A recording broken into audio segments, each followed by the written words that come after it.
نحمدہ ونصلی ونسلم علی رسولہ الکریم اما بعد فاعوذ باللہ من الشیطان الرجیم بسم اللہ الرحمن الرحیم الصلاۃ والسلام علیک یا رحمۃ للعالمین وعلی آلک واصحابک یا خاتم النبیین۔ یا الہی سر پہ میرے رکھ صدا فیض نبی حضرت فیض اویسی باصفا کے واسطے۔ اب تمام حضرات کی علم ہے کہ جیسے ہی ماہ ربیع الاول شریف کا مہینہ آنے لگتا ہے یا اس کا چاند نظر آتا ہے تو عجیب و غریب قسم کی مخلوقات ظاہر ہونے لگتی ہیں۔ کوئی شرک، کوئی بدعت، کوئی حرام، کوئی ناجائز کے فتوے لگانا شروع کر دیتا ہے کہ یہ شرک ہے، یہ بدعت ہے، یہ ایسا یہ ویسا، اور پھر ساتھ ساتھ یہ دلیلیں دیتے ہیں کہ کسی صحابی نے حضور علیہ الصلوۃ والسلام کی ولادت نہیں منائی، کسی تابعی نے نہیں بنائی، کسی تبع تابعی نے نہیں منائی، اہل مکہ میں یہ نہیں ہوتا، اہل مدینہ والوں نے کبھی اس دن کو نہیں منایا۔ الغرض کے صحابہ کرام علیہم الرضوان اور تابعین تبع تابعین کے اقوال اور ان کی دلیل سے قطع نظر منائی انہوں نے بھی ہے، لیکن اس سے قطع نظر میں صرف اہل مکہ اور اہل مدینہ کے حوالے سے آج بات کرنے کی کوشش کروں گا۔ 450 سال پہلے یعنی 450 سال پہلے وصال فرمانے والے بزرگ حضرت امام محمد بن جار اللہ ابن ظہیر رحمۃ اللہ تعالی علیہ اپنی کتاب الجامع اللطیف میں لکھتے ہیں کہ مکہ شریف میں 12 ربیع الاول شریف کی رات کو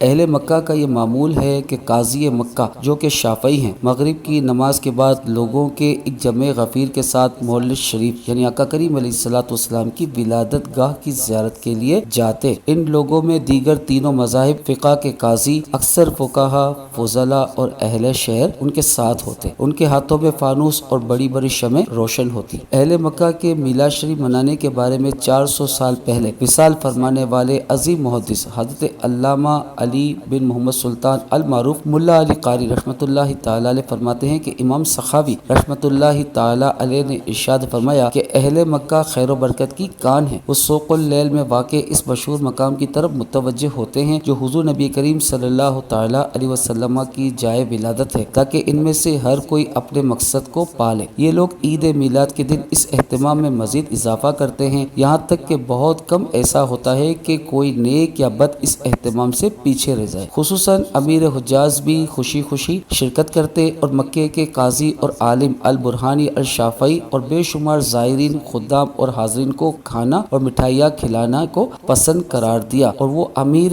حجاج اپنے گھر میں عوام کے لیے وسیع و عریض دسترخوان بھی بچھایا کرتے، یہ امید کرتے ہوئے کہ آزمائش اور مصیبت ٹل جائے۔ اور پھر اس کے بعد ان کے بیٹے نے بھی یہ سلسلہ جاری رکھا۔ ان کے بیٹے جمالی جو موجود تھے اس وقت، انہوں نے بھی اس سلسلے کو جاری و ساری رکھا اپنے والد کی اتباع میں۔ حضرت ملا علی قاری رحمۃ اللہ تعالی علیہ نے اہل مکہ کی طرح اہل مدینہ کے میلاد منانے کا بھی ذکر کیا۔ آپ لکھتے ہیں کہ اللہ کریم اہل مدینہ کی کثرت فرمائے اور وہ بھی اس طرح محافل منعقد کرتے اور اس طرح کے امور بجا لاتے۔ مزید حضرت علامہ ابو اسحاق ابراہیم بن عبد الرحمن بن جمعہ رحمۃ اللہ تعالی علیہ کے بارے میں لکھتے ہیں کہ جب وہ مدینہ منورہ میں تھے تو یوم میلاد النبی پر کھانا تیار کرتے اور لوگوں کو کھلاتے اور فرماتے اگر میں وسعت پاؤں تو پورا مہینہ ہر روز یوں ہی میلاد مناؤں۔ موجودہ سعودی حکومت نے 1924 میں میلاد منانے پر پابندی لگائی۔ بعض لوگ یہ کہتے ہیں کہ اصل اسلام تو سعودی عرب یعنی مکہ المکرمہ اور مدینہ المنورہ سے آیا،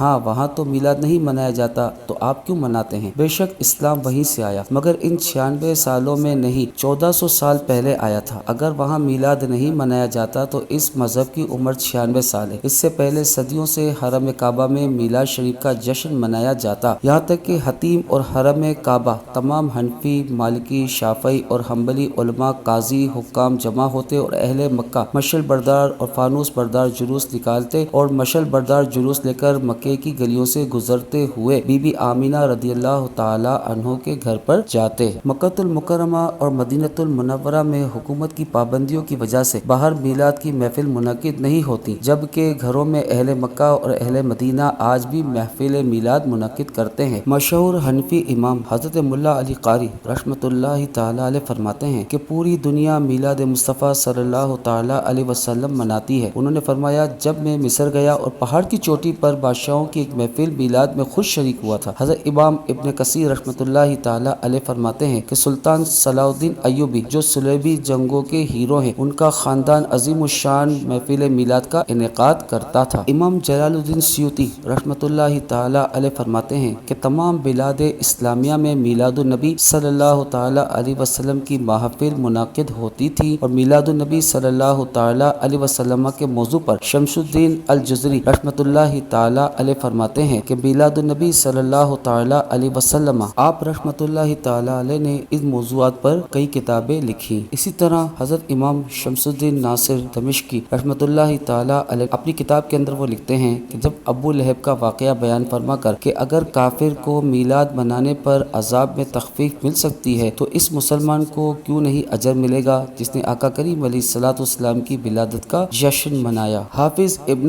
حجر عسقلانی رحمۃ اللہ تعالی علیہ نے میلاد منانے پر استدلال قائم کیا، یعنی بہت ساری دلیلیں آپ نے پیش فرمائی۔ امام جلال الدین رحمۃ اللہ تعالی علیہ، اسی طرح امام یوسف بن اسماعیل نبہانی نے لکھا، امام شامی نے لکھا، محمد بن یوسف الصالحی نے سیرت شامیہ میں، امام ابن حجر مکی رحمۃ اللہ تعالی نے کئی کتابیں لکھی اس موضوع پر۔ شاہ ولی اللہ محدث دہلوی رحمۃ اللہ تعالی علیہ فرماتے ہیں کہ ان کے والد گرامی شاہ عبد الرحیم دہلوی رحمۃ اللہ تعالی علیہ نے فرمایا کہ میں ہر سال میلاد مناتا، لیکن اس سال پیسے نہیں تھے تو بنے ہوئے چنے حضور علیہ الصلوۃ والسلام کی میلاد کی خوشی میں تقسیم کر دیے، تو رات کو حضور علیہ الصلوۃ والسلام کی زیارت ہوئی تو آپ نے فرمایا عبد الرحیم تیرے چنے بھی ہمیں پہنچ گئے ہیں، سبحان اللہ رب العالمین۔ شاہ ولی اللہ محدث دہلوی رحمۃ اللہ تعالی علیہ فیوز الحرمین میں لکھتے ہیں کہ میں خود مکۃ المکرمہ میں مولود النبی صلی اللہ تعالی علیہ وسلم میں ہونے والی محفل میلاد میں شریک تھا، اور دوران محفل میلاد اچانک مراقبے میں انوار دیکھے۔ میں نے مراقبہ کیا کہ یہ نور کیسا ہے، تو مجھے مراقبے میں دکھایا گیا کہ دو نور آپس میں ملے ہوئے ہیں، ایک میلاد مصطفیٰ صلی اللہ تعالی علیہ وسلم کا ذکر کا نور اور دوسرا ملائکہ یعنی فرشتوں کا نور جو حضور علیہ الصلوۃ والسلام کی محفل میلاد میں آئے ہوئے تھے۔ اب آخر میں یہ کہ حاجی امداد اللہ مہاجر مکی رحمۃ اللہ تعالی علیہ، رشید احمد گنگوئی دیوبندی، قاسم نانوتوی دیوبندی، اشرف علی تھانوی دیوبندی، بلکہ کل علماء دیوبند کے شیخ ہیں، ان سے پوچھا گیا کہ محفل میلاد منعقد کرنے کے بارے میں آپ کیا حکم فرماتے ہیں؟ آپ نے فرمایا کہ کوئی مانے یا نہ مانے اس میں برکت ہے، کل اہل